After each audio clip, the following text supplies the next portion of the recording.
Yo, what up, world? It's your mainstream buddy Green. I was listening to someone speak earlier and they made a statement about culture vultures. Now, within context, the disdain the speaker showed for the individual being referred to as a culture vulture helped me to realize that a culture vulture can only exist if they're allowed within said culture. What I mean is this: without us even being marketed to, certain individuals will show up on our radar. Next thing you know, that person becomes the topic of our conversations. Then they're trending. And right before your very eyes, this individual is now all over the place. This interview, that podcast, promoting this brand, taking flicks with her, him, and everyone else that can get next to him. Then they get invited to the proverbial barbecue. Without even trying to appeal to us, we become a demographic for these individuals, and those behind them recognize that and simply rely on us to do what we do. And in turn, everyone but us gets rich. Now, inevitably, the individual will do something distasteful in the collective eyes of black people. Then they're a culture vulture. The thing of it is that individual, whoever they may be, can go home, back to wherever they were before black people caught wind of them and upped their status.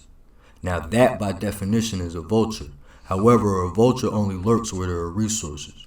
We are the resources. We're entertained, intrigued, curious, but when we become dissatisfied and offended, this person is now a culture vulture. Theoretically, these people can't be considered vultures, in the sense that they were invited and embraced, befriended, vetted, vouched for, all on a whim, for simply the prospect of advancement for those who chose to associate and introduce these individuals to our culture. Once they're in, it's hard to get them out simply because many don't want them to go. People are willing to overlook disrespect, offense, classlessness, even forgive all of the above for the sake of what? My issue is, how do you consider someone a culture vulture when you invited them in or you sought them out? I'll wait. I'm not defending anyone as I haven't specified anyone. I'm simply posing a question.